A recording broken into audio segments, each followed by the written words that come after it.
안녕하세요. 저는 충청남도 논산에서 혼자 살고 있는 69세 정옥자라고 합니다. 남편이 세상을 떠난 지도 벌써 8년이 넘었고, 지금은 아들 내외가 서울에서 살다 보니 이 집엔 저 혼자 조용히 하루를 보내는 날이 많습니다. 젊었을 땐 시골 농사일도 도맡아 했고, 남편 뒷바라지에 애들 교육까지 정신없이 살다 보니 어느새 이렇게 나이 들어 있더라고요. 그래도 가족 덕에 외롭지 않게 늙어갈 수 있을 줄 알았는데 살다 보니 그게 제 욕심이었나 싶기도 합니다. 요즘은 휴대폰 달력에 표시된 날짜를 혼자 들여다보며 오늘은 전화가 올까, 누가 찾아올까 기대하는 일이 버릇처럼 되어버렸어요. 특히 생일 같은 날엔 괜히 거울 앞에서 옷도 다려입고 현관문 소리만 기다리며 하루를 보내곤 합니다. 며칠 전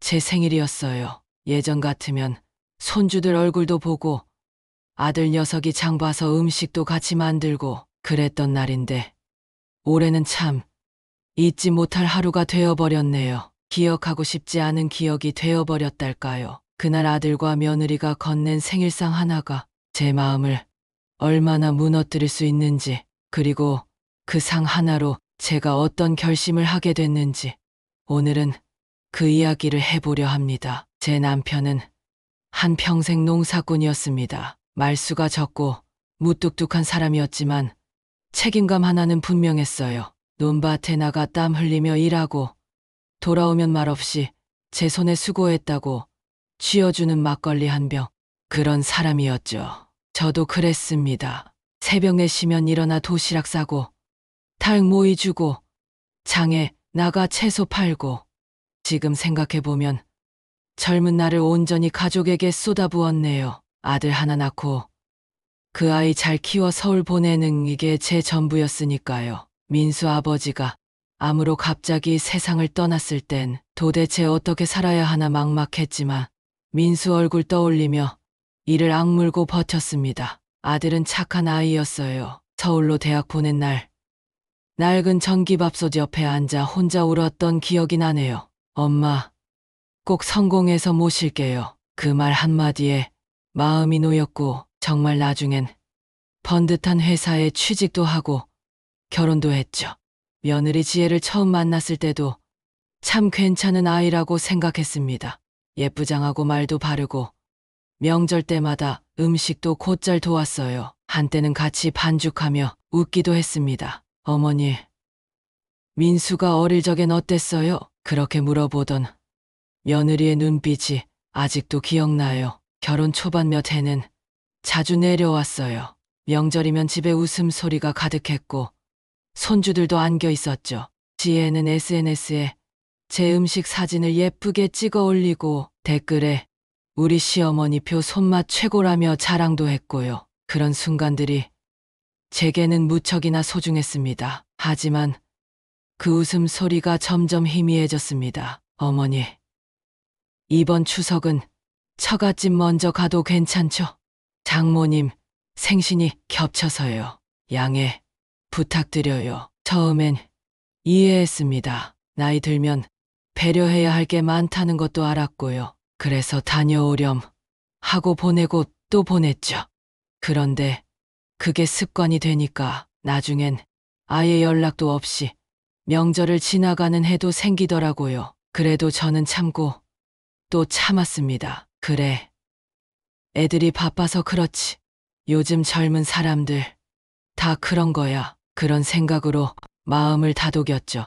가끔 며느리가 보내주는 사진 속에는 고급스러운 레스토랑에서 미소 짓는 장모님, 손주들 손 꼭 잡은 처가 식구들의 행복한 모습만 가득했고 그 사진 속에 저는 없었습니다. 어느 순간부터 제 생일도 처리의 대상이 되더군요. 형식적인 문자 하나, 편의점 케이크 하나, 그게 전부였던 해도 있었습니다. 그날 제 생일에 들려온 그 툭 소리, 비닐봉지 안에 던져지듯 들어온 작은 케이크, 그리고 고지어 들리는 아들의 말, 장모님 생신이라 그 가방 보러 가야 해. 어머니, 이거 먼저 드세요.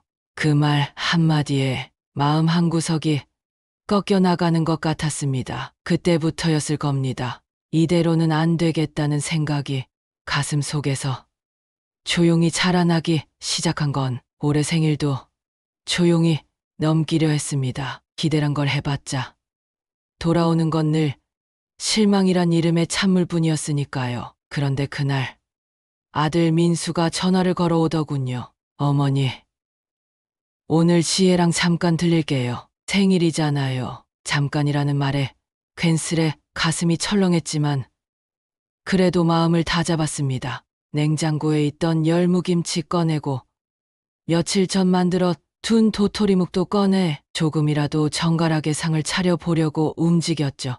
오후 4시쯤 도착한 아들 내외는 예상보다 훨씬 가벼운 표정이었습니다.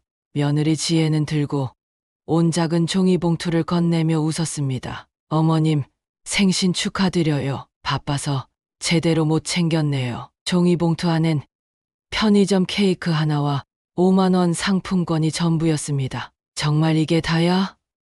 하는 생각이 들었지만 내색은 하지 않았습니다. 오히려 꾹꾹 눌러 담은 웃음으로 고맙다 말하며 상을 내왔죠. 식탁에 앉은 세 사람, 말은 오갔지만 대화는 얇디얇고 웃음은 맥이 없었습니다. 그나마도 지혜는 휴대폰을 자꾸 들여다보며 어딘가 급한 눈치였고 민수는 시계를 2번 넘게 확인하며 말했습니다. 아, 우리 처가 쪽 식사 예약해놨거든요. 좀 일찍 가야 해서요. 그 순간 제 안에서 뭔가 딱 하고 부러지는 소리가 들리는 듯 했습니다. 잠깐, 정말 잠깐 왔다가 5만 원 상품권 하나, 케이크 하나 두고 다시 떠나는 이 아이들이 과연 나를 가족이라 부르는 게 맞나 싶더군요. 장모님 생일은 언제니? 저도 모르게 물었더니 지혜가 눈을 반짝이며 말했습니다. 딱 모레예요. 민수 씨가 가방 하나 해드리자고 해서요. 명품 브랜드 있잖아요. 예약까지 해놨어요. 식당도 청담동 쪽으로. 그 말에 아들의 눈치를 봤지만 민수는 아무렇지 않게 덧붙였습니다. 이번엔 좀 제대로 해드리려고. 지혜가 손수 케이크도 만들 거야. 순간 눈앞이 핑 돌았습니다. 저한텐 바빠서 대충, 장모님께는 제대로 정성스럽게. 도대체 뭘 그렇게 차별받아야 하는 건지 정말 이해가 되지 않았습니다. 그래, 잘 다녀오렴. 겨우 그렇게 말하며 접시를 들고 싱크대로 향했습니다. 제 등을 보고 나가던 지혜가 조용히 웃는 소리도 들렸습니다. 문이 닫히고 거실은 정적에 잠겼습니다. 그제야 눈물이 흘렀습니다. 소리도 없이 밥그릇처럼 차갑게. 그날 밤 SNS에 들어가 보니 지혜가 올린 사진이 눈에 띄었습니다. 샵 시어머니 생일, 우리 어머님 생신. 작지만 정성 가득 담은 케이크와 시간. 늘 건강하세요. 그 게시글을 보며 제가 그날 받은 건 케이크가 아니라 가식이란 걸 뼈저리게 느꼈습니다. 그 순간부터였습니다. 가슴 한편에서 뭔가가 또렷하게 자리 잡기 시작한 건 눈물이 아닌 분노와 결심이었습니다. 그래, 올해 지혜 생일엔 그 정성 똑같이 돌려줘야겠구나. 며느리 생일이 다가올수록 제 마음속 무언가가 조용히 꿈틀대기 시작했습니다. 손끝이 시리도록 다듬은 나물과 반찬 하나하나에 마음을 담았던 제 생일상은 결국 형식조차 제대로 못 챙긴 이들의 기억 저편으로 사라졌고 그들은 어느새 태연하게 장모님의 생일만을 손꼽아 기다리고 있었죠. 거실 벽시계는 여전히 똑같은 박자를 쪼개고 있었지만 제 마음속 시간은 거꾸로 흘러갔습니다. 지난 생일 그 테이블 위에 놓였던 초라한 음식들, 지혜의 다음에 제대로 챙길게요라는 가벼운 말, 그리고 민수의 무심한 시선, 모든 순간이 반복 재생처럼 떠올랐습니다.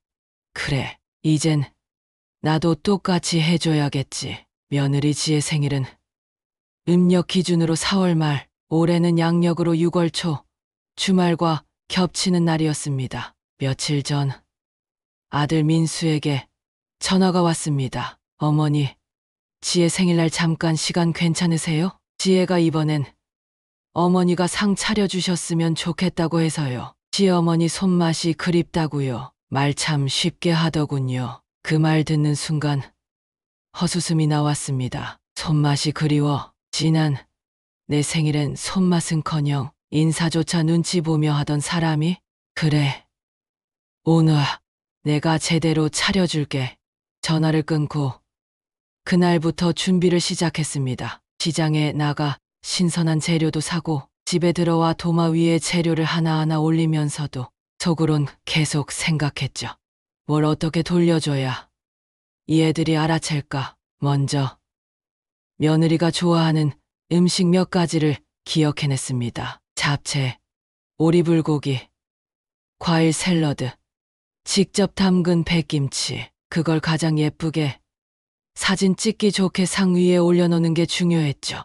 지혜는 SNS에 사진 찍어 올리는 걸 중요하게 생각하니까요. 겉만 그럴듯하면 속은 전혀 중요하지 않았던 사람들. 그래서 전 일부러 잡채에 들어갈 당면은 지난달 냉장고에 있던 오래된 것으로, 샐러드 위엔 며칠 지난 과일을 다듬어 올렸고 오리불고기엔 며칠 전 남은 반찬을 살짝 곁들였습니다. 눈으로 봐선 모르지만 먹다 보면 이상함이 느껴지도록. 그리고 상 한가운데 작은 종이 상자를 하나 놓았습니다. 그 안엔 제 손글씨로 쓴 카드 한 장이 들어 있었습니다. 지혜야, 이 음식은 내가 작년 생일에 너한테 받았던 그 정성을 꼭 빼닮았단다. 맛있게 먹어주면 고맙겠구나. 정옥자. 그 글을 쓰는 손이 전혀 떨리지 않았습니다. 마음이 확고하니까요. 무너진 신뢰는 말로는 회복되지 않죠. 행동으로 보여줘야 알게 되는 사람들도 있으니까요. 생일 전날 민수가 다시 전화를 걸었습니다. 어머니, 케이크는 저희가 사갈게요. 지혜가 기대 많이 하고 있어요. 아, SNS에 올릴 거니까 예쁘게 차려주시면 좋겠대요. 그 말에 대고 제가 뭐라고 했는지 아세요? 그래, 사진 잘 나오게 정성껏 차려놓을게. 전화를 끊고 나서 거울을 봤는데 제 표정은 너무나도 조용하고 단단했습니다. 그때 처음으로 느꼈어요.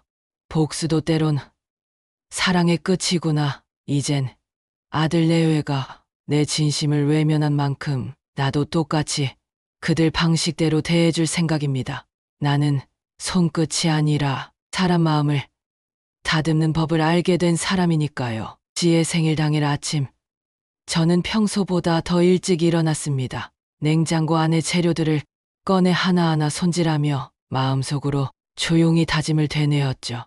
오늘 이 상은 그냥 밥상이 아니야. 내 지난 생일에 받았던 마음 그대로 아주 정직하게 담아내야 해. 상은 보기 좋게 차려졌습니다. 잡채는 윤기 흐르게 덮어놓고 오리불고기 옆엔 신선한 듯 보이는 샐러드를 곁들였습니다. 한입 베어 물면 이질감이 확연히 느껴질 만한 묘한 맛이 숨어 있었지만 겉모습만으로는 알아차릴 수 없는 음식들이었죠.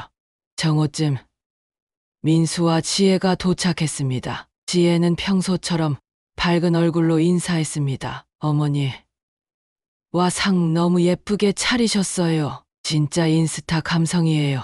민수도 사진을 찍느라 바빴고 지혜는 음식 하나하나를 들어 올려가며 감탄을 늘어놓았습니다. 하지만 그 말 속엔 진짜 고마움이나 정성에 대한 이해는 없었습니다. 저는 그저 웃으며 말했습니다. 많이 먹어라. 너 좋아하는 음식들로 차렸으니까. 식사는 무난하게 흘러갔습니다. 겉보기엔 화목했고 갈등이라곤 전혀 없어 보였죠.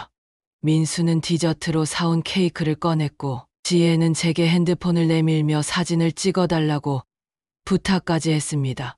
어머니, 예쁘게 찍어주세요. 오늘 진짜 완벽해요. 정말 완벽하게 가식적인 순간이었습니다. 식사를 마치고 상을 치우던 중 지혜가 상 위에 놓인 작은 상자를 발견했습니다. 어머니, 이건 뭐예요? 생일 선물이야. 열어봐라. 지혜는 웃으며 상자를 열었고 그 안에 들어있던 손글씨 카드 한 장을 꺼냈습니다. 지혜야, 이 음식은 내가 작년 생일에 너한테 받았던 그 정성을 꼭 빼닮았단다. 맛있게 먹어주면 고맙겠구나. 정옥자. 그 글을 읽은 지혜의 얼굴이 일순간 굳었습니다. 웃고 있던 입꼬리가 아주 살짝 미세하게 떨리는 게 느껴졌죠. 하지만 지혜는 곧 다시 표정을 회복하며 웃었습니다. 어머니, 저 그땐 좀 바빴었잖아요. 그래도 기억은 늘 하고 있었어요. 진짜예요. 그 말은 사과가 아니었습니다. 그저 자기 입장을 변명하려는 회피였고 그 안엔 죄책감도 없었습니다. 민수는 어색한 분위기를 눈치채곤 어머니, 그래도 오늘 음식 정말 맛있었어요. 지혜가 너무 감동했대요. 하며 상황을 덮으려 애썼지만 그 말조차도 제 귀엔 텅 빈 소리처럼 느껴졌습니다. 그래, 맛있게 먹었으면 됐다. 그렇게 말하며 웃었지만 속은 전혀 그렇지 않았습니다. 지혜의 표정, 말투, 반응, 그 어떤 것도 진심은 느껴지지 않았습니다. 식사를 마친 후 두 사람은 인사를 하고 떠났습니다. 지혜는 문 앞에서 제게 말했습니다. 어머님, 오늘 정말 감사합니다. 이런 생일상은 처음 받아봐요. 그 말 속에는 이제 의무는 끝냈다는 안도감과 다음 생일은 안 와도 괜찮다는 가벼움이 섞여 있었습니다. 현관문이 닫히고 거실은 다시 정적에 잠겼습니다. 그리고 그때 민수의 가방에서 떨어진 영수증 하나가 제 눈에 들어왔습니다. 청담동 모 백화점 명품 매장 320만 원 가방 사줬구나. 그제야 실감이 났습니다. 제게는 5만 원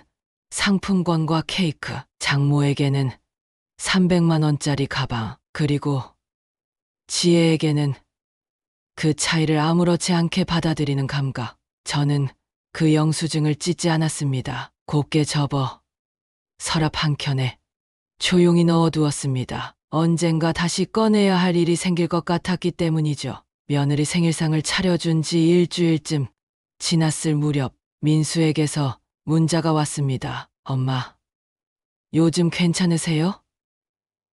지혜가 감사하다고 전해달래요. 한참을 바라보다 아무런 답도 하지 않았습니다. 그날 이후 저는 마음이 오히려 한결 가벼워질 줄 알았습니다. 그런데 이상하게도 시간이 갈수록 속이 더 서늘하고 조용히 화가 나는 기분이 들었습니다. 그 이유는 얼마 지나지 않아 분명해졌습니다. 지방에 사는 친구에게서 전화가 왔습니다. 옥자야, 너 며느리 요즘 인스타에 난리 났더라. 생일상 올린 거 봤니? 안 본다고 했지만 전화를 끊고 바로 지혜의 SNS를 확인했습니다. 그리고 거기엔 내가 차려준 그 생일상이 샵 시엄마 손맛 샵 정성 가득 샵 진심 감동 샵 천상이 밥상 이라는 해시태그와 함께 예쁘게 꾸며져 올라가 있었습니다. 그 아래엔 처음으로 시어머님께 생일상을 받았어요. 음식 하나하나에 진심이 느껴져서 눈물 날 뻔. 어머님, 정말 감사드립니다. 사랑해요. 라는 문구도 함께 적혀 있었습니다. 처음엔 어이가 없었습니다. 진심이 느껴졌다고? 눈물 날 뻔했다고? 자신이 내 생일에 보인 그 형식적인 태도. 케이크 하나 던지듯 내밀던 행동, 그걸 기억하는 사람이라면 이런 글은 쓰지 못했을 겁니다. 저는 천천히 다시 글을 읽었습니다. 그리고 댓글을 보았죠. 지혜야, 시어머니, 복 터졌다. 너무 예쁘게 차려줬다. 감동이다. 나도 저런 시엄마 있으면 좋겠다. 이윽고 제 마음 속에서 다시금 무언가가 꿈틀거렸습니다. 그리고 그날 밤 민수에게서 전화가 걸려왔습니다. 엄마, 지혜 SNS 보셨죠? 요즘 많이 신경 쓰더라. 사실 이번 생일상도 지혜가 일부러 부탁한 거예요. 주변 사람들이 시엄마랑 사이 좋다고 부러워하니까. 그래서 그게 사실 우리 이번에 청약 당첨됐거든요. 장인어른이 보태주시기로 했어요. 그런데 지혜가 엄마한테도 말씀드리자고 해서요. 혹시 어머니도 일부 보태주실 수 있을까 해서. 그 말이 떨어지자 손에 들고 있던 찻잔이 살짝 흔들렸습니다. 지금 그 말을 내가 들으면서도 믿기지가 않는다. 엄마, 그런 뜻이 아니고 요즘 많이 좋아지셨잖아요. 지혜랑 서로 마음 열고 가까워졌으면 해서 기회가 아닐까 싶어서 그래요. 기회? 누구를 위한? 어떤 기회? 저는 침착하게 대답했습니다. 그래. 잘 들었다. 민수야. 엄마가 좀 생각해 볼게. 전화를 끊고 핸드폰을 테이블에 내려놓은 뒤 한참 동안 아무 말도 하지 못했습니다. 그제야 깨달았습니다. 지혜는 생일상을 진심으로 받아들이지 않았습니다. 그건 이미 SNS에서 쓸 좋은 재료, 그 이상도 이하도 아니었던 것입니다. 그리고 지금 그 뒤에는 더 큰 목적이 숨어 있었습니다. 집 한 채를 마련하려는 계획, 그 앞에 시어머니 이미지를 미리 세팅해두는 계산된 수순, 모든 퍼즐이 맞춰졌습니다. 내 생일에는 툭 던진 케이크, 자신의 생일엔 사진용 생색, 그 뒤에는 명품 선물과 SNS 여론 만들기, 그리고 이젠 집까지. 저는 한참을 앉아 있다가 서랍 안에 넣어두었던 청담동 명품 영수증을 꺼냈습니다. 곱게 접힌 종이를 펴고 천천히 눈으로 다시 읽었습니다. 그 순간 마음속에서 아주 조용한 결심이 들려왔습니다. 이제 이건 단순한 복수로 끝낼 문제가 아니야. 며느리, 지혜의 SNS, 아들의 무심한 전화, 그리고 청약 자금 부탁이라는 이름의 정면 요구까지. 그날 밤 전집 안부를 다 끄고 혼자 거실 소파에 앉아 있었습니다.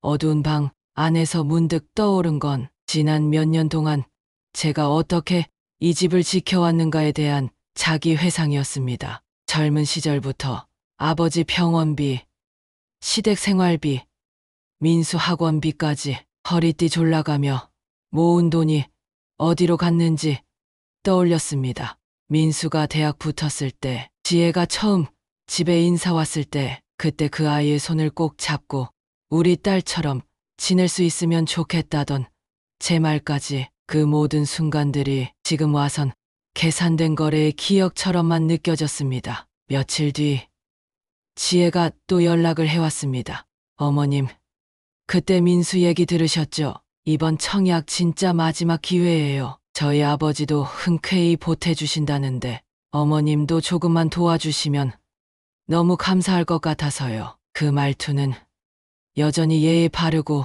부드러웠지만 속엔 명확한 메시지가 담겨 있었습니다. 장모는 돈을 내줬고 이제 시어머니 차례다. 그 순간 제 안의 온도는 완전히 뒤집혔습니다. 지혜야, 너 그 생일상 맛있게 먹었니?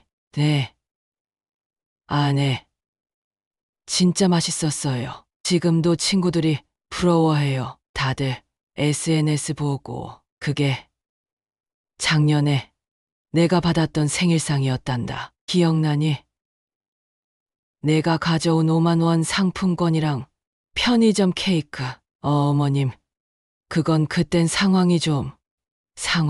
그럼 지금은 상황이 좋으니 3천만 원이 가능하다는 거니? 참, 상황이란 말도 참 편한 말이지. 지혜는 잠시 말을 잇지 못했습니다. 저는 한숨을 내쉬며 준비해둔 말을 꺼냈습니다. 지혜야, 민수가 너희 장인어른께 도움받은 건 좋아. 그건 너희 식구 일이니까. 하지만 내 돈은 내 일이야. 내 생일을 그렇게 넘기고 너무 당연한 듯 도움을 요구하는 너희 모습이 내겐 아직 상처로 남아있단다. 저는 그게 이렇게까지... 넌 몰랐겠지. 그게 더 문제야. 지혜는 조용히 통화를 끝냈고 그날 밤 민수에게서 긴 문자가 도착했습니다. 엄마, 지혜 많이 울었어요. 그날 생일상 준비해 주신 것도 너무 감사했고 엄마가 그렇게 상처받은 줄 몰랐어요. 지혜는 표현이 서툴렀던 거예요. 그냥 저희 도와주시면 안 될까요? 정옥자는 아무 답도 하지 않았습니다. 대신 다음 날 아침 조용히 동사무소로 향했습니다. 그리고 몇 년 전 남편 사후 정리해두었던 통장을 새로 정리하고 자신 명의로 되어 있는 집과 예금을 지방에 있는 먼 친척에게 증여 의사로 임시 등기 이전 예약 신청서를 제출했습니다.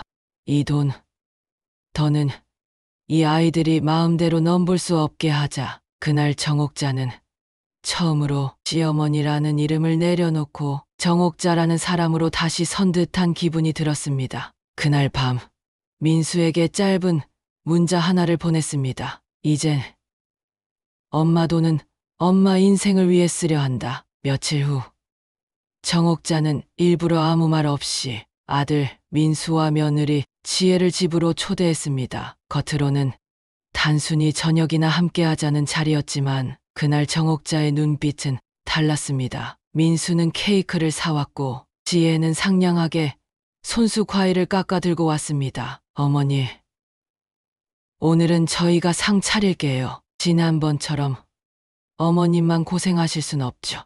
입으로는 웃음을 띠고 있었지만 그 웃음 뒤에 숨어있는 얄팍한 계산을 정옥자는 이제 너무도 정확히 읽을 수 있었습니다. 식사가 끝나갈 무렵 정옥자는 거실 서랍에서 흰 봉투 하나를 꺼내 식탁 위에 조용히 올려놨습니다. 이게 뭐예요? 어머니? 민수가 묻자 정옥자는 담담히 말했습니다. 이건 내 재산 목록 정리표다. 혹시나 해서 나중에 분란 없게 하려고 만들어놨어. 지혜는 순간적으로 굳었고 민수의 표정도 경직됐습니다. 엄마, 갑자기 그게 무슨 소리예요? 민수야, 난 이제 내 여생을 나를 위해 쓸 생각이야. 그동안 너희한테 줄 만큼 줬다고 생각하니까. 지혜가 조심스레 물었습니다. 혹시 무슨 일 있으세요? 저희가 뭐 잘못했나요? 정옥자는 조용히 고개를 끄덕였습니다. 너희가 내 생일에 보여준 그날, 그리고 그 이후에 보여준 행동들, 난 그걸 잘못이라 생각해. 다만 너희는 그걸 잘못이라 생각하지 않았다는 게 더 무섭지. 민수가 손을 내저으며 말했습니다. 엄마, 제발 그런 식으로 생각하지 마요. 지혜도 반성하고 있고 저희 진심이에요. 정옥자는 잠시 민수를 바라보다 테이블 위에 종이 한 장을 꺼내 펼쳐 보였습니다. 바로 청담동 명품숍 영수증. 이게 지혜네 장모 생일 선물이라며? 300만 원짜리 가방. 참 고르기도 잘 골랐더라. 내 생일엔 5만 원 상품권 하나 던져놓고 지혜는 순간 입을 꾹 다물었습니다. 민수가 급히 변명했습니다. 엄마, 그건 장모님이 직접 고르셔서 지혜가 그냥 그래, 너희 둘 다 그냥 그랬겠지.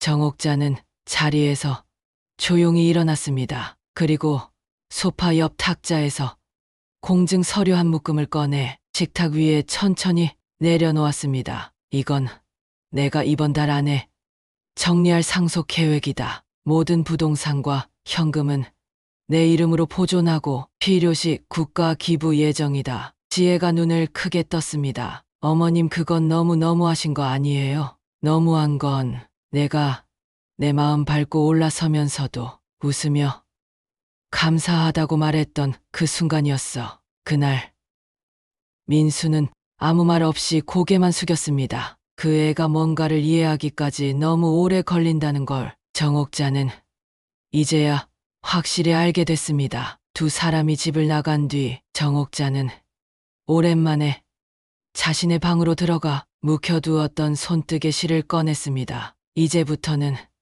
정말 나를 위해 살아야지. 그녀는 그렇게 조용히 실을 하나하나 감아가며 결심했습니다. 하지만 그로부터 며칠 후 지방에 사는 친정 조카에게서 전화가 왔습니다. 이모, 큰일이에요. 며느리 되시는 분이 이모 명의 재산 관련해서 뭐라 하면서 지방에서 이상한 소문이 퍼지기 시작했어요. 정옥자의 눈빛이 다시 단단히 굳어졌습니다. 이제 정말 시작이구나. 조카의 전화를 끊고 난 뒤 정옥자는 곧바로 앨범을 꺼냈습니다. 수십 년 동안 쌓아온 가족 사진, 남편과 함께 살던 시절부터 민수의 성장, 결혼, 손주의 돌잔치까지 모든 순간이 사랑으로 남아있을 줄 알았는데 그 안에는 그저 책임감과 의무감으로 얽힌 시간들이 섞여 있었단 걸 이제야 알아챘습니다. 정옥자는 다음날 오전 시청 옆에 있는 무료 법률 상담소를 찾았습니다. 거기서 상담을 받아 정리한 내용은 이랬습니다. 자신의 모든 재산은 명확히 본인 명의로 정리되어 있고 생전 증여나 상속은 언제든 철회하거나 조정할 수 있으며 필요시 사전 증여, 예약도 법적으로 확정 가능하다는 것, 며느리 지혜가 시댁 재산을 두고 지방의 말을 흘리고 다녔다는 사실은 정옥자에게 결심을 더욱 굳게 만들었습니다. 그 길로 그녀는 동네 부동산을 찾았습니다. 그리고 자신 명의의 단독주택에 대해 임대 전환 가능성, 지방 이전 매각 계획 등을 꼼꼼히 확인하고 나서야 비로소 입꼬리를 올렸습니다. 이 집, 남 좋은 일 시킬 생각 없습니다. 그 주말 정옥자는 뜻밖의 조우를 하게 됩니다. 그녀가 단골로 다니는 미용실에서 지혜의 고등학교 동창이라는 젊은 미용사가 말을 건넨 겁니다. 어머니, 지혜 언니 시어머님이시죠? 요즘 SNS 보니까 완전 효자 며느리더라고요. 애들 키우고 살림하고 시댁 챙기고 진짜 그런 분 흔치 않아요. 정옥자는 웃으며 대답했습니다. 그래요? 글쎄, 저는 그냥 평범하게 살고 있는데요. 그 말 뒤로 이어진 씁쓸한 침묵은 그녀에게 아주 중요한 결심 하나를 떠올리게 만들었습니다. 이제 나를 포장에만 쓰는 시대는 끝났어요. 그날 밤 정옥자는 자신이 다니던 성당의 노인 상담 봉사 팀장에게 전화를 걸었습니다. 혹시 요즘 상속 관련 교육이나 노인 재산관리 상담 같은 거 하시나요? 다음 주 수요일에 자리가 있다는 말을 듣고 정옥자는 약속을 잡았습니다. 그리고 그 주 월요일 집 근처에 있는 변호사 사무실에 정식 방문해 자신의 재산 목록, 최근 민수와 지혜의 언행, SNS에 올린 내용, 청약금 요청 문자, 영수증 사진, 공증 계획까지 하나하나 상세히 전달했습니다. 변호사는 말했습니다. 선생님, 기록이 이 정도면 나중에 혹시 법적 분쟁이 생기더라도 전혀 걱정하실 일 없습니다. 특히 SNS상의 언행은 효행 위장 의혹에도 활용될 수 있고요. 정옥자는 고개를 끄덕이며 말했습니다. 저는 제 걸 지키려는 겁니다. 누구를 해치려는 게 아니라요. 하지만 그날 밤 정옥자의 노트에는 이렇게 쓰여 있었습니다. 1점 SNS 캡처 저장, 2점 청담 매장 영수증 원본 확보, 3점 민수 지혜 문자 원문 출력, 4점 조카에게 통화 내용 녹음 정리 요청, 5점 유 원장 초안 직접 손글씨로 작성 시작. 이제 더는 흔들릴 것도 없고 기댈 것도 없었습니다. 며칠 후 민수가 찾아왔습니다. 혼자였습니다. 지혜는 아프다며 오지 않았고 민수는 말없이 앉아 있었죠. 엄마, 지혜 요즘 좀 예민해졌어요. 제가 잘 말해볼게요. 그러니까 너무 단정 지어서 정리하지 말아주세요. 정옥자는 민수를 가만히 바라보다 그에게 봉투 하나를 건넸습니다. 그 안에는 변호사 사무실 명함, 상속 관련 상담 확인서, 그리고 노트에 손으로 쓴 짧은 메모 한 장이 들어 있었습니다. 내가 장성했을 땐 나는 더 이상 내가 아니란다. 이제 너의 인생은 너희가 책임지고 내 인생은 내가 지키겠다. 엄마, 민수는 아무 말도 하지 못했습니다. 그제야 그는 어렴풋이 깨닫기 시작했을 겁니다. 지금껏 자신이 효도라고 포장해온 모든 말들이 사실은 요구였고 그 요구가 이제는 통하지 않는다는 것을요. 정옥자가 민수에게 마지막 경고를 보낸 지 2주 후 갑작스레 지혜의 목소리가 담긴 음성 메시지가 도착했습니다. 수화기 너머의 그녀는 처음으로 목소리가 떨려 있었습니다. 어머니, 저 죄송해요. 그냥 제가 너무 철이 없었던 것 같아요. 아무리 생각해도 어머니 마음 몰랐던 게 너무 후회돼요. 하지만 그 목소리 뒤에는 여전히 상황을 만회해 보려는 애절함만 가득했을 뿐 정옥자의 진심에 닿으려는 노력은 보이지 않았습니다. 그 다음 날 정옥자는 조카와 함께 법원에 유언장 공증을 정식 접수했고 사전에 정리한 비상상속 지시서도 함께 동봉했습니다. 핵심 내용은 이렇습니다. 사망 후 민수지의 부부에겐 실질적 재산 없음, 부동산은 여성복지단체, 기부 예정, 현금 자산은 청소년 지원단체와 홀몸 노인 생활지원 사업의 전액 기타, 단 직접 봉양하거나 간병 책임을 진 인물에 한해 일부 유산 공유 가능 명시. 민수에게 이 사실이 전해진 건 일주일 뒤였습니다. 그가 시청에서 일하는 지인의 입을 통해 들었다고 했습니다. 엄마, 이게 정말이에요? 엄마, 재산 다 기부하신다고요? 그래, 아니, 왜 그런 결정을 혼자 하세요? 저희가 뭘 그렇게 잘못했어요? 정옥자는 조용히 미소 지으며 말했습니다. 내가 지금 하는 말이야말로 내가 뭘 잘못했는지를 그대로 보여주는구나. 지혜는 며칠 뒤 정옥자 집 앞까지 찾아와 울며 사정을 했습니다. 무릎을 꿇고 진심으로 반성하고 있다고 말하며 지금이라도 상속을 조금이라도 받을 수 있게 해달라고 말했습니다. 어머님, 저 정말 몰랐어요. 그땐 그냥 당연하다고 생각했어요. 그게 그렇게 큰 상처가 될 줄 미처 몰랐어요. 정옥자는 말없이 문을 열어주지 않았습니다. 대신 인터폰 너머로 짧게 말했습니다. 지혜야, 사람이 마음을 돌리는 건 참 쉬운 일이야. 그런데 마음을 되돌리는 건 참 어려운 일이란다. 지혜는 결국 울면서 돌아섰고 그 이후 두 사람은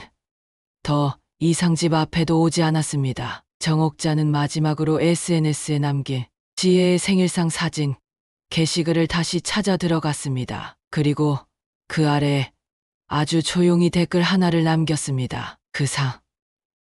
작년 내 생일의 정답이었단다. 곧이어 댓글은 삭제되었지만 이미 캡처본은 변호사 사무실에 증거로 등록돼 있었고 그녀의 조카는 이를 활용해 허위 미담 유포와 효행 강요에 관한 간단한 의견서를 작성해줬습니다. 만약 이후에 민수나 지혜가 상속 관련 소송이라도 제기한다면 이 모든 기록들이 그들의 위선과 이중성을 증명하는 자료가 될 것입니다. 그날 밤 정옥자는 오래된 커튼을 걷고 거실 창문을 활짝 열었습니다. 신선한 바람이 얼굴을 스쳤고 그녀는 처음으로 누구에게도 설명하지 않아도 되는 자유를 느꼈습니다. 이제야 진짜 내 집이네. 이제는 하루가 참 단정하게 흘러갑니다. 아침엔 혼자 커피를 내리고 동네 작은 시장에 들러 봄나무를 조금 사고 가끔은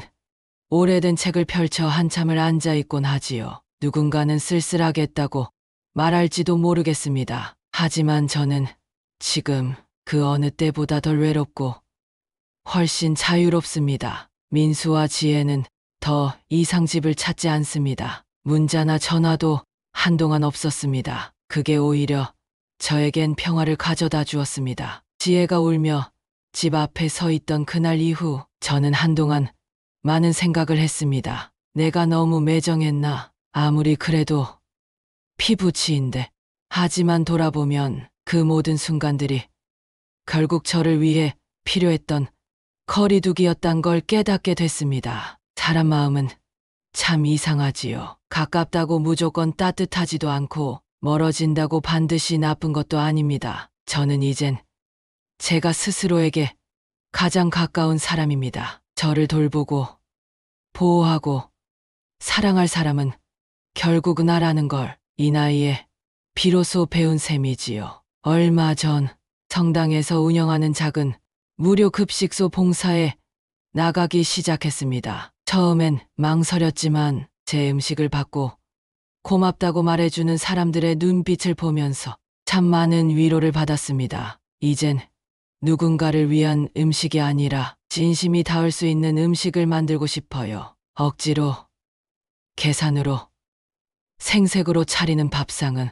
결국 누구에게도 따뜻하지 않다는 걸 알았으니까요. 집 정리도 조금씩 시작했습니다. 늦가을이 되면 이 집을 조용히 비우고 조카가 있는 전남 나주 쪽으로 내려갈 생각입니다. 그곳엔 시끄럽게 울어대는 욕심도 누가 나를 시험하듯 관찰하는 눈도 없겠지요. 그저 나를 아끼는 사람들과 조용히 노을지는 저녁을 함께 지킬 수 있다면 그걸로 참 충분할 것 같습니다. 이제야 정말 나는 내 인생을 살고 있다는 마음이 듭니다. 제 이야기를 끝까지 들어주신 여러분, 감사합니다. 혹시 지금 여러분도 저처럼 당연한 듯 무시받고 의미 없는 희생을 강요받고 있다면 한 번쯤은 꼭 자기 자신에게 먼저 물어보세요. 나는 지금 나를 위해 살고 있는가? 그 질문 하나만으로도 삶이 바뀔 수 있습니다. 그리고 언젠가는 꼭